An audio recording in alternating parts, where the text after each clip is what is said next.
Hello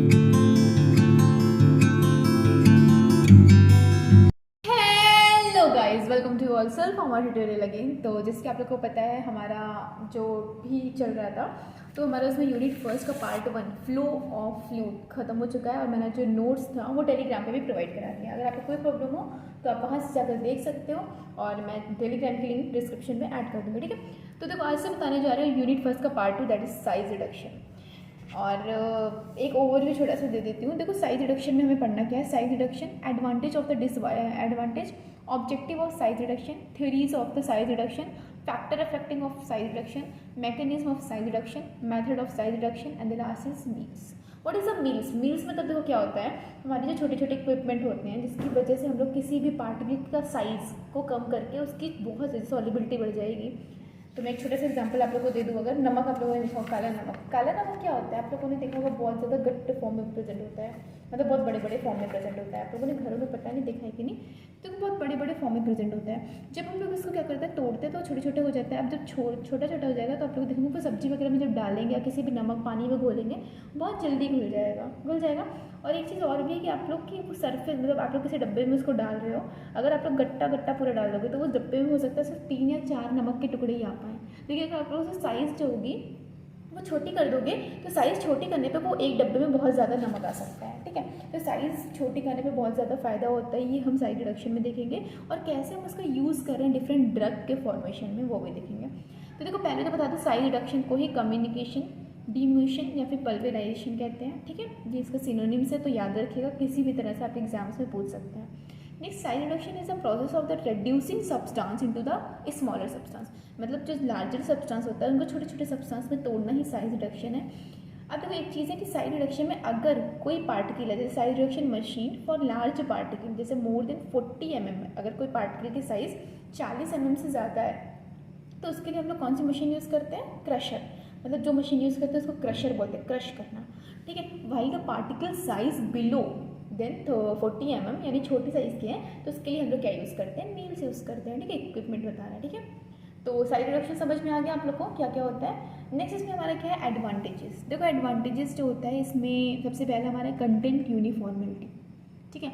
तो content यूनिफॉर्मिलिटी मतलब क्या होता है, देखो अगर पार्टिकल साइज हमारा छोटा रहेगा तो large number of the particle रहेंगे। आप लोग को पता है ना, अगर मान लो कोई भी ड्रग है या नमक, जैसे मैंने बताया था पहले, तो नमक है, हम अगर मान लो गट्टे के फॉर्म में तो बहुत ज़्यादा है, तो लगे 5-6 गट्टा है, ठीक है। जब उसको तोड़ोगे तो बहुत बिखर जाएगा और बहुत ज़्यादा हो जाएगी वो, यानी लार्ज हो जाएगा number of particle and the better mixing. तो उसकी मिक्सिंग जो होगी, मान लो किसी चीज़ में उसको मिक्स कर रहे हैं तो वो बहुत अच्छी होगी, ठीक है। तो हो गया कंटेंट यूनिफॉर्मिलिटी।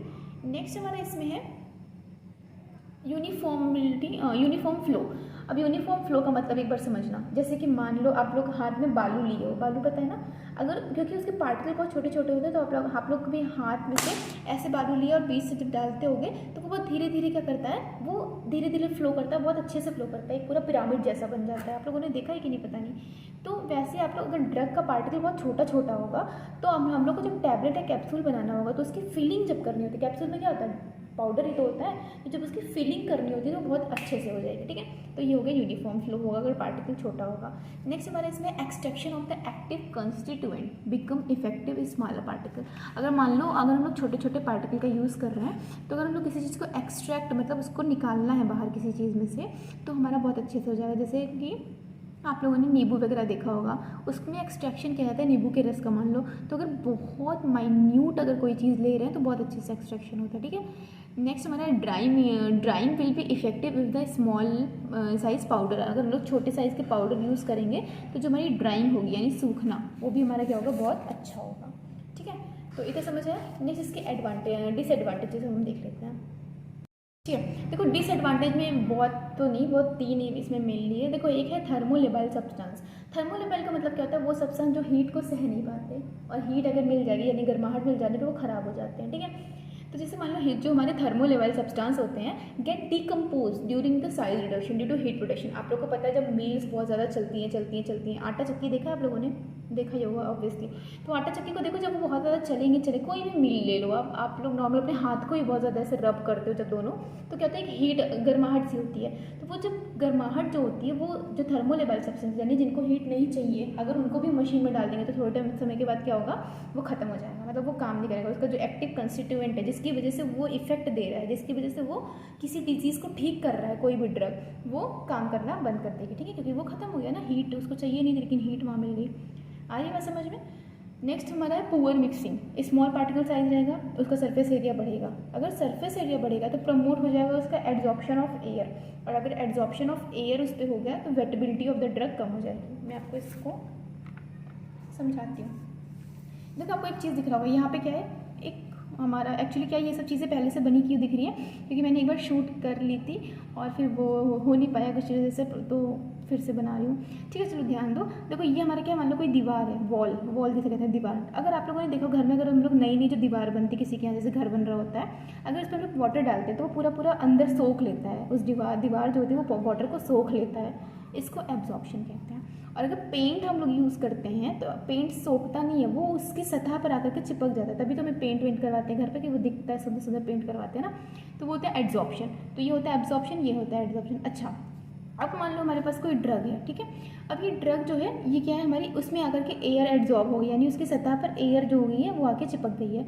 अब जब पहले से ही उस ड्रग के सरफेस पे एयर है तो क्या होगा, अब वो वाटर पर वो तो डिजोल्व होगी नहीं ना, तो इनिबिट हो जाएगी, क्योंकि डिजोल्व होने के लिए क्या चाहिए, वो एयर, वो वाटर के कांटेक्ट में आएगी, वाटर अंदर घुसेगा उसके, मतलब वाटर पूरा अंदर चला जाएगा और वो फिर जाकर के डिजोल्व होती है। लेकिन अब यहाँ पे क्या हो रहा है, पहले से ही एयर है उसके सरफेस पे, तो वाटर अंदर जा ही नहीं पाएगा। समझ रहे हो आप बात को, वाटर अंदर ही नहीं जा पाएगा तो हमारा एब्जॉर्प्शन नहीं हो पाएगा, तो इनिबिट हो जाएगी। वेटेबिलिटी मतलब होता है गीलापन ऑफ द ड्रग, ठीक है।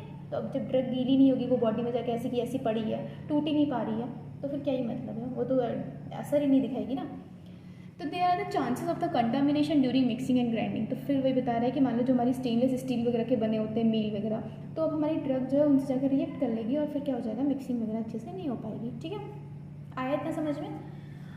देखो नेक्स्ट हमारा इसमें है objective of size reduction. Objective मतलब क्या होता है, एम। देखो दो चीज़ें हैं, एक एडवांटेज है, एक ऑब्जेक्टिव है, दोनों को मिक्स मत करना, दोनों अलग अलग है। देखो इंक्रीज द सरफेस एरिया पहला हो गया कि ऑब्जेक्टिव मतलब कहता है, पहला हो गया इंक्रीज सरफेस एरिया, हम सरफेस एरिया को बढ़ा सकते हैं। अब देखो जब सरफेस एरिया बढ़ेगा तो क्या होगा, reduce साइज, अगर मान लो size will be reduce, then increase the surface area और increase the solubility of substance. जैसे कोई भी ड्रग है उसका सरफेस एरिया बढ़ा दो, काला नमक मैं बता रही हूँ हर बार एग्जांपल, काला नमक को लो, उसको छोटे छोटे तोड़ेंगे, उसका सरफेस एरिया बढ़ जाएगा, यानी जो काला नमक अभी तक इतने में रखा था वो अब इतना फैल के हो जाएगा, क्योंकि छोटा हो गया ना, तो इतने में हो जाएगा। तो जब उसकी साइज मतलब उसका सरफेस एरिया बढ़ जाएगा तो उसकी सॉलिबिलिटी भी बढ़ जाएगी। तो इसमें एक एग्जाम्पल बहुत अच्छा है, micronized form of the micronized form of the griseofulvin. Griseofulvin का जो छोटा छोटा पार्ट अगर कर देंगे, माइक्रोनाइज मतलब पता है छोटा कर देना, तो माइक्रोनाइज्ड फॉर्म जो होता है टुकड़ा होता है माइक्रोनाइज मतलब, तो एक्चुअली वो रूममेट आ जाती है थोड़ा सा, ठीक है। तो माइक्रोनाइज्ड फॉर्म ऑफ द ग्रीसियोफुल्विन जो होता है, अगर ग्रीसियोफुल्विन क्या होती है, आपकी एक एंटीबायोटिक होती है जो आप लोग आगे पढ़ोगे, एक ड्रग होती है, इतना याद रखो, ठीक है। ग्रीसियोफुल्विन, ग्रीस लगाते हैं ना, वो ऐसे याद रखना, और फुल गई, ठीक है, ऐसे कुछ याद रख लो। तो ग्रीसियोफुल्विन होता है, ये होता है 5 टाइम बेटर एब्जॉर्प्शन देता है अगर हम लोग उसको छोटे छोटे टुकड़ों में तोड़ देते हैं, ठीक है। पहला हो गया। मिक्सिंग इजी हो जाती है, तो आपको बता ही दिया। Stability of the suspension by decrease the sedimentation rate. देखो क्या होता है, सस्पेंशन जो होता है, आप लोगों ने वो देखा होगा, जो पीने वाली सिरप होती है मार्केट में, तो जैसे खांसी वासी की आती है ना, तो वो देखा होगा। तो उसमें क्या होता है, आप उसमें आप लोगों ने कभी पता नहीं, आप ध्यान देते हो चीज़ों को, नहीं, ये सब देखने वाली चीज़ होती है। उसमें लिखा होता है मिक्स जेंटली बिफोर यूज़, मतलब उसको अच्छे से हिला लेना चाहिए जब आप लोग उसको यूज़ कर रहे हो, क्योंकि क्या होता है, सेडिमेंटेशन में छोटे छोटे पार्टिकल जो होते हैं वो आके नीचे की ओर बैठ जाते हैं। मतलब आप लोग जैसे मान लो ये हमारा क्या है, सिरप है, और नीचे की बहुत ज़्यादा पार्टिकल बैठ जाएंगे, ऊपर उसके लिक्विड रह जाएंगे, तो इसलिए लिखा होता है। तो अगर हम लोग की अगर पार्टिकल साइज छोटी छोटी है ना, तो वो जल्दी जल्दी धीरे नहीं बैठेंगे, मतलब सेडिमेंटेशन जो होगा, सेडिमेंटेशन मतलब नीचे बैठ जाना, वो बहुत जल्दी नहीं होगा, तो धीरे धीरे होगा, ठीक है। इसलिए कहते हैं पार्टिकल साइज छोटी रहेगी तो सेडिमेंटेशन कम होगा, सेडिमेंटेशन कम होगा तो कोई भी चीज़ पूरे में मिक्स रहेगी, मतलब वो जो वाटर है उसके साथ मिक्स रहेगी, ठीक है। नेक्स्ट फॉर्मेशन अब डिफरेंट डोजेस फॉर्म। अच्छा, डोजेस फॉर्म क्या होता है, मुझे पता नहीं, आप लोग को ये चीज़ पता होनी चाहिए, आई होप पता ही होगा। मुझे एक बार कमेंट में प्लीज़ बताइएगा कि डोजेस फॉर्म, एक्चुअली मैं क्या है, ये कमेंट वाली चीज़ें इसलिए रखती हूँ, जैसे कि मैं ये देखना चाहती हूँ कितने लोगों ने वीडियो को ढंग से सुना है, क्योंकि ये सब लास्ट में मैं ऐसे ही रखती हूँ, क्योंकि जो सुना होगा वही कमेंट में जवाब दे पाएगा, ठीक है। तो प्लीज़ मुझे जवाब देना कि आप लोग को पता है कि नहीं डोजेस फॉर्म क्या होता है, ठीक है। तो formation of the different doses form particle size जिसकी 60 ml तक होती है, जैसे कि आपका ऑप्थेल्मिक हो गया, आँख से देने वाला, रेक्टल हो गया, कुछ पेरेंटल हो गया, ठीक है। तो उसका में भी हम लोग यूज़ करते हैं। फिर लास्ट इसमें है रेड्यूस इरिटेशन, इरिटेशन को कम करने के लिए, इंक्रीज एब्जॉर्प्शन ये तो बता ही दिया कैसे एब्जॉर्प्शन को बढ़ा रहा है। And increase the appearance of the reducing particle like paste and ointment. जो पेस्ट और ऑइंटमेंट जैसे मूव वगैरह आप लोगों ने ऑइंटमेंट होता है, ये क्या करता है इसमें अगर पार्टिकल साइज कम रहेगी तो वो बहुत खिल के आता है, मतलब उसका जो अपीयरेंस होता है वो बहुत अच्छा होता है। ठीक है, तो ये हो गया आपका क्या मेनली ऑब्जेक्टिव। नेक्स्ट हम लोग इसकी बात कर लेते हैं theories of the size reduction. Okay, video जो होता है थोड़ा सा हो सकता है लॉन्ग बन जाएगा, तो आप स्किप कर करके देख लेना। एक्चुअली टाइम बिल्कुल नहीं बचा आपके पास, सिर्फ 4 महीना है और सिलेबस बहुत ज़्यादा है, इसलिए मैं थोड़े टाइम में हो सकता है इसको जो आपका इंजीनियरिंग है इसको मैं स्लाइड पे पढ़ाने लग जाऊँ, क्योंकि उसमें देखो टाइम बचेगा और आप लोगों को समझ अच्छे से आएगा। और बाकी अभी तो ये बहुत ईजी है, इसलिए मैं इसको ऐसे बना देती हूँ। ठीक है, theory of the size reduction में क्या है आपका, पहला है किक थ्योरी, यहाँ पे वो डायामीटर पे बेस होती है। नेक्स्ट रेक्टेंगुलर थ्योरी और थर्ड हमारी है बॉन्ड लॉ थ्योरी। ठीक है, बॉन्ड लॉ जो होती है वो न्यू क्रैक पे, न्यू क्रैक मतलब क्या होता है, कोई भी पार्टिकल है आप लोगों ने उसको तोड़ा, उसके ऊपर एक नया क्रैक बन गया, क्रैक मतलब छिटकना जिसे कहते हैं। ठीक है, तो उसकी लेंथ पर डिपेंड करती है बॉन्ड थ्योरी। ठीक है, तो पहला हमारा इसमें क्या है, किक लॉ। देखो किक लॉ के अकॉर्डिंग क्या होता है, energy required to reduce size of the particle is directly proportional to the ratio of initial diameter and final diameter. ठीक है, यानी ये कह रहा है कि कोई जितनी एनर्जी की हमें ज़रूरत होती है, ठीक है, एनर्जी रिक्वायर्ड टू रेड्यूस, किसी भी पार्टिकल को कम करने के लिए हमें जितनी एनर्जी की ज़रूरत होती है वो डायरेक्टली प्रोपोर्शनल होती है किसके, रेशियो ऑफ इनिशियल डायमीटर यानी d1 और ratio of final diameter that is d2। तो E is equal to energy required per mass of feed, के मतलब हो गया किक कांस्टेंट, यही किक कांस्टेंट, और d मतलब हो गया d1 initial size of the piece and d2 हो गया हमारा फाइनल साइज। ठीक है, आया समझ में ना, तो ये d1 upon d2 size reduction ratio R/R। Next इसमें हमारा फॉर कोर्स रेशियो के लिए, देखो कोर्स रेशियो एक होता है और एक होता है ग्राइंडिंग रेशियो। कोर्स मतलब जो इनके पार्टिकल थोड़े से बड़े होते हैं और ग्राइंडिंग रेशियो मतलब होता है ग्राइंड करे हुए जो होते हैं, तो उनके लिए इनिशियल और जो भी हमारा फाइनल होता है उसका रेशियो 8:1 होता है और इसके लिए 100:1। एक एप्लीकेशन होता है कि जो हमारा किक लॉ होता है ये गुड होता है फॉर द कोर्स पार्टिकल के लिए। ठीक है, तो आइए समझ में किक थ्योरी। नेक्स्ट हमारी इसमें कौन सी थ्योरी है, बॉन्ड थ्योरी। इसमें रिटिंगर थ्योरी, रिटिंगर थ्योरी में क्या बताया था कि उसके किस में मेनली डिपेंड करता है, सरफेस एरिया पे, यानी the law stated energy required for the size reduction of unit mass is proportional to the surface area. ठीक है, तो E is equal to KR 1/d2 minus d1, यानी E is equal to required energy, K हमारा रिटिंगर constant हो गया, d1 जो हो गया average initial size of peace, d2 हमारा average size of ground particle and 1/d हमारा क्या होगा, सरफेस एरिया होता है। ठीक है, तो E is equal to ER/S1 minus S2 भी लिख सकते हैं। SN हमारा जो होगा वो न्यू सरफेस एरिया होगा, हाँ, और SI जो होगा वो इनिशियल जो पहले सरफेस एरिया था हो जाएगा। ठीक है, नेक्स्ट इसमें हमारा है बॉन्ड लॉ थ्योरी। देखो लॉ थ्योरी थोड़ा सा इंपॉर्टेंट होता है आपके कॉम्पिटेटिव एग्जाम के लिए, ऐसे पूछ लेता है कि अगर सरफेस, मैं पहले इसलिए लिखी थी कि मान लो को पूछ लिया सरफेस तो आपको तुरंत याद करना रिटिंगर, डायमीटर बोल दिया तो के, और न्यू क्रैक लेंथ बोल दिया तो आपका बॉन्ड आ जाएगा। तो बॉन्ड थ्योरी में डिपेंड करता है कि इसमें size ratio proportional to the new crack length. ठीक है, तो 100/d2 माइनस d1। ठीक है, E इज इक्वल टू हो गया एनर्जी हो गया पर mass of the feet and the diameter of the सीव allow the 80% of the mass feet of the mass. ठीक है, तो ये हो गया आपका क्या, थ्योरी। अब इसमें मैं नेक्स्ट बात करूँगी factor affecting. Hello guys, welcome to all sir formal tutorial again. तो एक बहुत छोटा सा बहुत इंपॉर्टेंट टॉपिक है factor affecting of the size reduction and the mechanism of size reduction. ठीक है, तो मैं इसको इस वीडियो में कवर करूँगी और जो फिर हमारा नेक्स्ट वीडियो बचेगा उसमें बस हमारे 2 टॉपिक बचेंगे, mechanism of size reduction and the meals. ठीक है, यानी method of size reduction and the meals. ठीक है, तो देखो यहाँ पे बताने जा रही हूँ factor affecting of the size reduction, ये पेपर में पूछ लेता है तो थोड़ा सा इंपॉर्टेंट है। देखो हार्डनेस पहला हो गया, यानी कोई भी चीज़ अगर हमारी हार्ड है, ठीक है, हार्ड मतलब बहुत ज़्यादा, वो सरफेस प्रॉपर्टी, जैसे कि आप लोगों ने नॉर्मल देखा होगा नारियल, जैसे कहते हैं लोग वो नारियल की तरह, यानी नारियल मतलब क्या होता है कि नारियल का मतलब जो बाहर से बहुत सख्त होता है और अंदर से पर बहुत सॉफ्ट होता है। ठीक है, तो reduce is reduction is very difficult in the if material is hard and hardness is the surface property of the material. Hardness जो होती है वो सरफेस प्रॉपर्टी होती है किसी भी चीज़ की, और hardness of the material is measured by device is called the मोहर स्केल। किससे, मोहर स्केल। एक्चुअली क्या होता है, मोहर स्केल एक आपका पैरामीटर होता है जिसका यूज़ करके हम लोग हार्डनेस जो होता है उसको डिफाइन करते हैं। क्या होता है, तो इसमें जो स्केल एक होती है, स्केल आप लोगों ने देखा ना पटरी, मान लो उसी की तरह होती है, तो 1 से 10 होती है। अगर कोई मटेरियल 1 to 3 के बीच में आ रहा है तो वो सॉफ्ट मटेरियल होता है, जैसे कि टॉल्क या फिर वैक्स। ठीक है, तो वैक्स मतलब कि जैसे कि क्या हो गया, आप लोग जैसे मोमबत्ती वगैरह देखा, पैराफिन हो गया। ठीक है, वैक्सेस। नेक्स्ट 4 to 7, अगर वो इंटरमीडिएट है तो 4 to 7 के बीच में आएगा। अगर 8 to 10 है तो वो मटेरियल हार्ड होगा, जैसे कि क्वार्ट्ज या फिर डायमंड। ठीक है, तो ऐसे पूछ लेते हैं कभी एग्जाम्स में, अगर when more scale contact between the 4 to 7, then the particle will be, example दे देगा टॉल्क, वैक्स, डायमंड और लाइमस्टोन। तो आपको क्या सही करना है, लाइमस्टोन। ठीक है, नेक्स्ट इसमें हमारा है टफनेस। टफनेस यार बहुत प्रॉब्लम है, इंसान हार्ड हो चलेगा, टफ ना हो, टफ नहीं चलेगा, इसलिए तो आप सरल pharma tutorial is now a tough ना। तो वैसे चलो ध्यान दो, हाँ ठीक है। तो the toughness of the material are more problematic compare to hardness.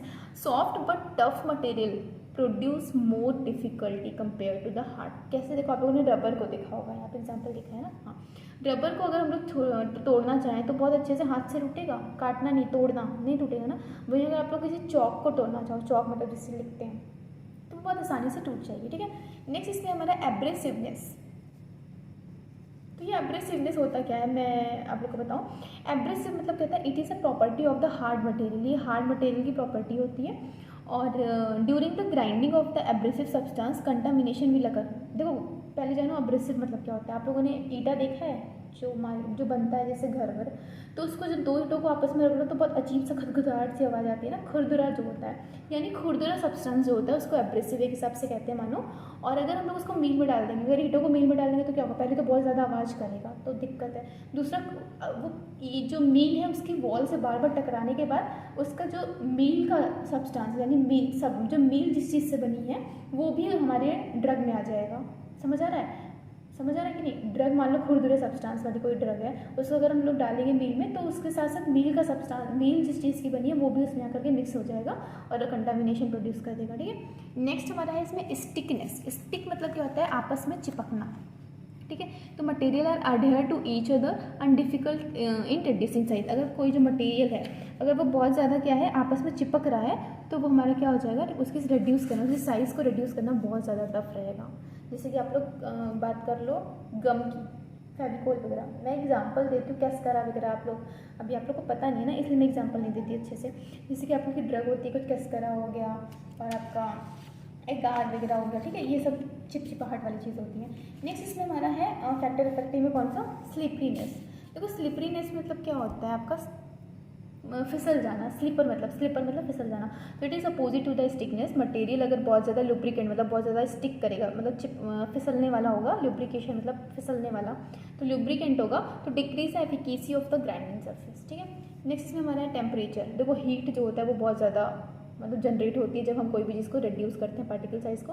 तो हीट जनरेशन में cause a soften the substance. जो हीट जनरेशन है वो किसी भी पदार्थ को सॉफ्ट कर देगी। लेकिन अगर मान लो हमारा कोई सब्सटेंस है जिसको हीट नहीं चाहिए, जैसे कि हमारा ऑयल और वैक्सेस होते हैं जैसे स्टेरिक एसिड, ठीक है, तो हमारा क्या होगा, वहाँ पे हमें कूलिंग करने के लिए मील में कुछ ऐसा लगाना पड़ेगा कि हम वो मील बार बार कूल भी होती रहे, ठंडी होती है। ठीक है, और अगर कूलर कुछ कूलिंग के लिए लगाना है तो क्या होगा हमारा, बताओ, तो कॉस्ट बढ़ जाएगी ना, ऑब्वियसली कॉस्ट बढ़ जाएगी। ठीक है, नेक्स्ट हमारा इसमें है मॉइस्चर या फिर वाटर कंटेंट। अब देखो कोई भी ड्रग है, ठीक है, अगर वो पहले से बहुत ज़्यादा वाटर करी हुई है, रखी हुई है, या बहुत ज़्यादा वाटर नहीं है, ठीक है, तो भी प्रॉब्लम है। ठीक है, तो मॉइस्चर कंटेंट जैसे कि 5% ऑफ द कंटेंट जो होता है उसके लिए हम लोग ड्राई मीलिंग का यूज़ करते हैं, और अगर 50% मॉइस्चर कंटेंट होता है तो उसके लिए हम लोग वेट मीलिंग का यूज़ करते हैं। ठीक है, तो ये दो चीज़ हो गई, और वाटर कंटेंट, मॉइस्चर मतलब वाटर कंटेंट हो गया। ठीक है, तो नेक्स्ट अब बात कर लेते हैं mechanism of the size reduction की, कि कौन कौन से मैकेनिज्म का यूज़ करके हम लोग साइज़ को रिड्यूस करते हैं। ठीक है, तो mechanism of size reduction of the material totally depend on the nature of, मतलब किस तरह का हमारा मटेरियल है, ठीक है, उस पर डिपेंड करता है। जैसे कि रबड़ है वो अलग है, ठीक है, तो वैसे ही size reduction is energy insufficient process, less energy is required to reduce the size of the, यानी हमें जो साइज रिडक्शन होता है इसके लिए बहुत ज़्यादा एनर्जी की ज़रूरत नहीं होती है, हम कम एनर्जी में भी साइज़ को रिड्यूस कर सकते हैं। देयर आर द 3 प्रोसेस होते हैं। पहला हमारा कंप्रेशन, शेयर और टेंशन, 3 चीज़ें हैं। क्या क्या, कंप्रेशन, शेयर और टेंशन। देखो कंप्रेस मतलब क्या होता है, किसी भी चीज़ को, दो चीज़ को आपस में कंप्रेस करना, दबाना। ठीक है, तो जैसे कि मान लो आप लोगों ने, मैं आप लोगों को बहुत एक अच्छा एग्जांपल दे रही हूँ कंप्रेशन का। आप लोगों ने घर में अखरोट फोड़ा होगा, वैष्णो देवी वगैरह बहुत ऐसा होगा, तो वहाँ से अखरोट आता है, मैंने बचपन में बहुत किया है, अखरोट आता है। तो अखरोट को क्या करते थे हम लोग, मतलब मेरे भाई बहन सब थे, उसको क्या करते थे हम लोग, दरवाजा जो होता है ना उसके बीच में रख के ऐसे बहुत ऐसे दरवाजा बंद करते थे तो अखरोट फूट जाता था। तो देखो दरवाजे में दो चीज़ें होती हैं, एक दरवाजा जिसमें बंद होता है वो, एक दरवाजा, तो उन दोनों के बीच में जब रख के अखरोट फोड़ते हैं तो इसको कहेंगे कंप्रेशन। तो उससे क्या साइज रिड्यूस हो जा रही है और अखरोट सारे बाहर आ जा रहे हैं, तो ये हो गया कंप्रेशन। समझ आया।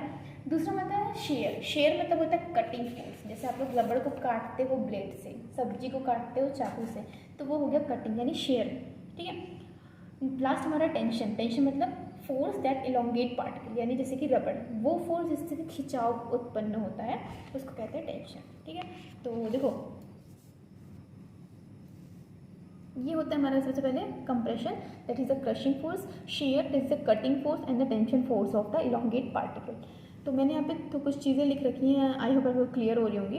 देखो, by increasing the compression force, ध्यान से देखना, by increasing the compression force flaws in the structure increase to critical value that is called the yield value. Flaws मतलब क्या होता है, देखो मैं आप लोग यहाँ पे दिखाती हूँ तो आप लोग समझ जाएगा। ये होता है मान लो क्या नॉर्मल हमारा है, ठीक है। अब हम लोग सबसे पहले क्या करें, कंप्रेशन फोर्स को बढ़ा रहे हैं, यानी किसी भी चीज़ को दबा रहे हैं, तो फ्लॉज जो होगा यानी उसमें जो छोटे छोटे क्रैक हो रहे हैं मान लो, वो इंक्रीज होगा क्रिटिकल वैल्यू तक, एक उस वैल्यू तक इंक्रीज हो जाएगा। इसको क्या कहते हैं, यील्ड पॉइंट कहते हैं। ठीक है, धीरे धीरे वो बढ़ेगा और कहाँ पहुँच जाएगा, यहाँ पहुँच जाएगा, जिसको यील्ड वैल्यू कहते हैं। ठीक है, when the stress will be remove then yield value, तो ब्रेक डाउन विल अकर। अगर हम लोग क्या करेंगे, स्ट्रेस जो होगा उसको हम लोग अप्लाई करेंगे। अब कोई भी चीज़ है, कंप्रेस कर रहे हैं, ठीक है, लेकिन जब उसको फिर हम एक तरफ से कट कर दिए मान लो, ठीक है, तो कट करने पे क्या हो रहा है, स्ट्रेस विल बी मोर, बहुत ज़्यादा स्ट्रेस हो रहा है, तो किससे, यील्ड वैल्यू से ज़्यादा हो जाएगा। तो अल्टीमेटली यहाँ लिखा ना अल्टीमेट स्ट्रेस, एक मिनट, अल्टीमेट स्ट्रेस होने के बाद क्या होगा, हमारा कोई भी पार्टिकल क्या हो जाएगा, ब्रेक डाउन हो जाएगा।